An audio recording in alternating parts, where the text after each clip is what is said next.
Hi అండి, నేను మీ Shilpa Vinay. Welcome to Vincy kitchen. ఈరోజు మనం హోటల్స్కి వెళ్ళినప్పుడు ఎంతో ఇష్టంగా తినే 3 రకాల దోశ రెసిపీస్ని చూద్దాము. ఇవి తినడానికి మనం హోటల్స్ వరకు వెళ్ళాల్సిన అవసరం లేదండి, ఇంట్లో కూడా చాలా ఈజీగా చేసుకోవచ్చు. టేస్ట్ కూడా అచ్చం మనకి బయట తిన్నట్లే ఉంటుంది. మరి ఆలస్యం చేయకుండా ఈ దోశ రెసిపీస్ని ఇప్పుడు మనం చూసేద్దాం. ముందుగా దోశ పిండి కోసం 1 కప్పు మినపగుళ్ళు, 3 కప్పుల బియ్యం వేసుకోవాలి. ఇప్పుడు 1/2 కప్పు తీసుకుని దాంట్లో 2 టేబుల్ స్పూన్ల పచ్చెనగపప్పు, 2 టేబుల్ స్పూన్ల కందిపప్పు వేసుకోవాలి. అంటే 2 కలిపి 1/2 కప్పు వేసుకోవాలి. వీటిని 1-2 సార్లు శుభ్రంగా కడిగేసి ఇప్పుడు దీంట్లో 1 టీ స్పూన్ మెంతులు కూడా వేసుకోవాలి. ఇవి కడిగిన తర్వాత మెంతులు వేసుకుని సరిపడా నీళ్లు పోసి 6 నుంచి 7 గంటల పాటు నానబెట్టుకోవాలి. ఇవి 7 గంటలు నానిన తర్వాత ఇప్పుడు ఒక బౌల్లో 1/2 కప్పు అటుకులు వేసుకుని 1-2 సార్లు శుభ్రంగా కడిగేసి కొన్ని నీళ్లు పోసి 10 నిమిషాల పాటు నానబెట్టుకోవాలి. 10 నిమిషాల తర్వాత ఈ నానిన అటుకులను కూడా ఇందులో వేసేసుకుని మెత్తగా గ్రైండ్ చేసుకోవాలి. చూడండి, ఈ విధంగా గ్రైండ్ చేసుకోవాలి. ఇప్పుడు ఇందులో కొంచెం ఉప్పు కూడా వేసుకుని పిండిలో బాగా కలిసేలాగా కలుపుకోవాలి. ఇలా బాగా కలుపుకొని 8 గంటల పాటు పిండిని పులియనివ్వాలి. నెక్స్ట్ డే మార్నింగ్ అంతా చూడండి, దోసపిండి చక్కగా రెడీ అయిపోయింది. ఇప్పుడు మనం నెయ్యి కారం దోశలోకి ఎర్రకారం ఎలా తయారు చేసుకోవాలో చూద్దాము. ఒక 10 వరకు ఎండుమిర్చిని వేడి నీళ్ళల్లో అరగంట పాటు నానబెట్టుకోవాలి. ఈ నానిన ఎండుమిర్చిని మిక్సీ జార్లోకి వేసేసుకోండి. మీరు ఎండుమిర్చికి బదులుగా కారమైనా వేసుకోవచ్చు, 1/2 టీ స్పూన్ కారమైనా వేసుకోవచ్చు. 2 పెద్ద ఉల్లిపాయలని ఇలా ముక్కలుగా కట్ చేసుకొని వేసుకోవాలి. 4 వెల్లుల్లి రెబ్బలు, రుచికి సరిపడినంత ఉప్పు, కొంచెం నీళ్లు పోసి బాగా మెత్తగా గ్రైండ్ చేసుకోవాలి. అంతేనండి, ఎర్రకారం రెడీ అయిపోయింది. ఇప్పుడు పల్లీ చట్నీ కోసం 1 కప్పు పల్లీలు వేసుకుని లో టు మీడియం ఫ్లేమ్లో మాడిపోకుండా కలుపుకుంటూ వేయించుకోవాలి. పల్లీలు బాగా వేగిన తర్వాత వీటిని ఒక ప్లేట్లోకి తీసుకుని పూర్తిగా చల్లారనివ్వాలి. ఇప్పుడు మళ్ళీ ప్యాన్లో 8 నుంచి 10 వరకు పచ్చిమిర్చిని తుంపి వేసుకుని 1 టీ స్పూన్ నూనె కూడా వేసి బాగా వేయించుకోవాలి. పచ్చిమిర్చి బాగా వేగితే పల్లీ చట్నీ చాలా రుచిగా ఉంటుంది. ఇలా బాగా వేయించుకొని వీటిని కూడా పల్లీల్లోకి వేసేసుకోండి. ఇవి చల్లారేలోపు మనం పచ్చడికి పోపు వేసుకుందాము. మరొక టీ స్పూన్ నూనె వేసి నూనె కాగిన తర్వాత కొంచెం ఆవాలు, కొంచెం జీలకర్ర, కొంచెం మినపగుళ్ళు వేసుకుని వేయించుకోవాలి. ఇవి వేగిన తర్వాత 1 లేదా 2 ఎండుమిర్చిని తుంపి వేసుకోండి. అలాగే కొంచెం కరివేపాకు కూడా వేసుకుని వేయించుకోవాలి. కరివేపాకు వేసాక స్టవ్ కట్టేస్తే ఆ వేడికి ఇవి చక్కగా వేగిపోతాయి. ఇప్పుడు మనం పచ్చడిని గ్రైండ్ చేసుకుందాము. వేయించుకున్న పల్లీలు, పచ్చిమిర్చి వేసేసుకోవాలి. అలాగే 4-5 వెల్లుల్లి రెబ్బలు, కొంచెం చింతపండు, రుచికి సరిపడినంత ఉప్పు, కొన్ని నీళ్లు పోసి బాగా గ్రైండ్ చేసుకోవాలి. ఇలా గ్రైండ్ చేసుకున్న పచ్చడిలో సగం పచ్చడిలో మనం ఆల్రెడీ పోపు వేసుకున్నాం కదా, ఆ పోపు వేసేసుకోండి. మిగిలిన సగం పచ్చడిలో పోపు వేసుకోకుండా పక్కన పెట్టేసుకోండి. అలాగే దోసపిండిలో కావాల్సిన నీళ్లు పోసి ఈ విధంగా గరిట జారుడుగా కలుపుకోవాలి.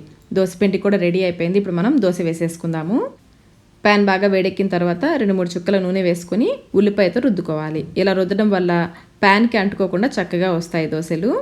ఇప్పుడు ఒక గరిటెడు పిండి వేసి పల్చగా స్ప్రెడ్ చేసుకోవాలి. దోశ వేసేటప్పుడు ఫ్లేమ్ని లోలో పెట్టేసుకోండి. పల్చగా స్ప్రెడ్ చేసిన తర్వాత ఫ్లేమ్ని మీడియంలోకి మార్చుకోండి.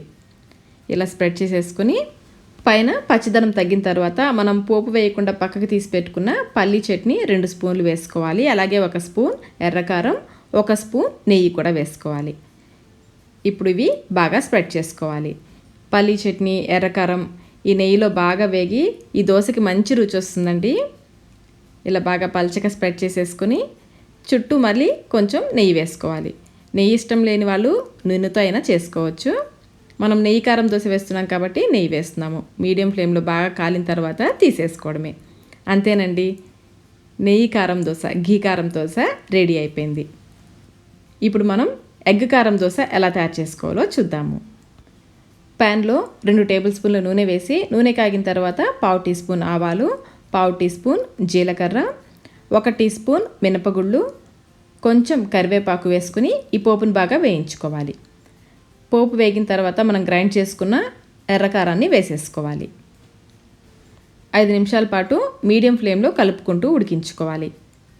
ఇందులో పచ్చిదనం తగ్గి ఇది కొంచెం దగ్గర పడేంత వరకు కలుపుకుంటూ ఉడికించుకోవాలి.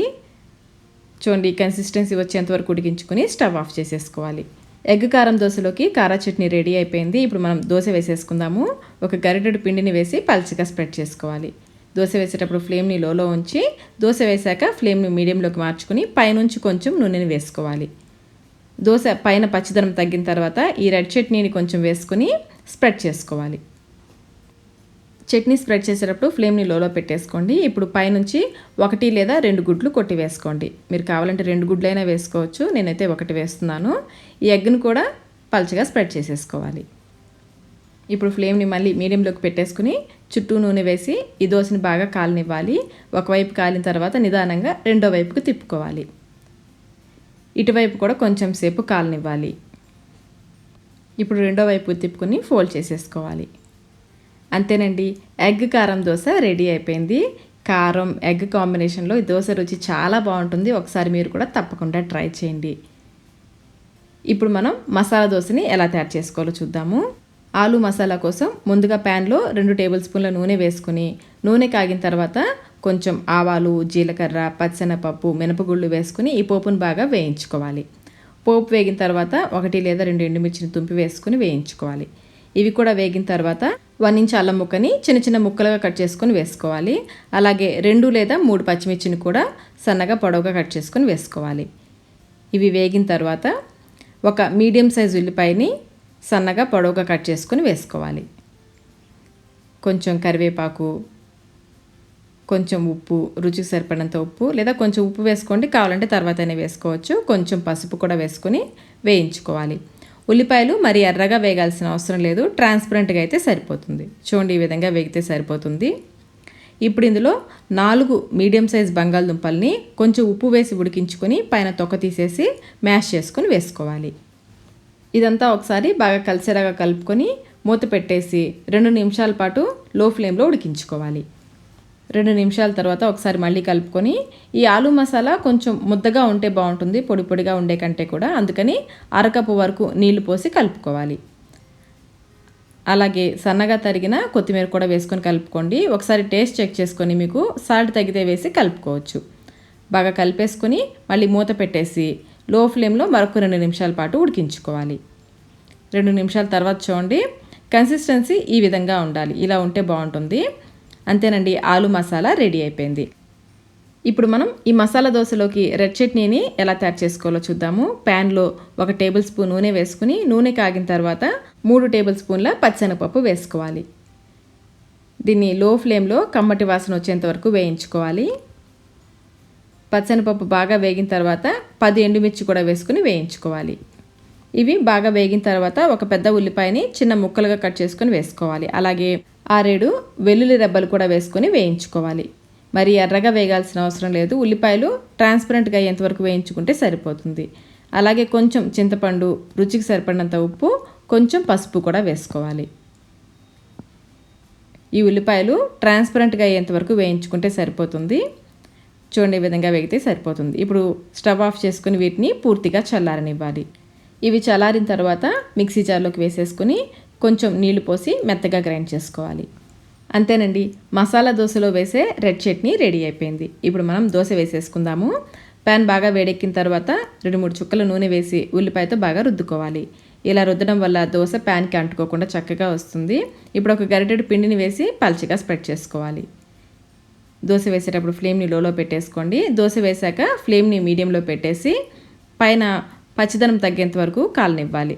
ఇప్పుడు మనం తయారు చేసుకున్న రెడ్ చట్నీని 1 లేదా 2 స్పూన్లు వేసి పల్చగా స్ప్రెడ్ చేసుకోవాలి.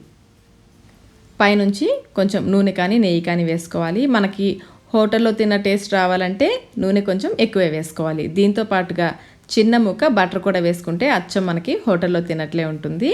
దోశ బాగా కాలిన తర్వాత మనం తయారు చేసుకున్న ఆలు మసాలాని పెట్టేసి ఫోల్డ్ చేసుకోవడమే. అంతేనండి, మసాలా దోశ రెడీ అయిపోయింది. చూసారు కదా, హోటల్లో దోశల్ని మనం ఇంట్లోనే ఎంత ఈజీగా చేసుకున్నామో టేస్ట్ కూడా అచ్చం బయట తినట్లే ఉంటుంది.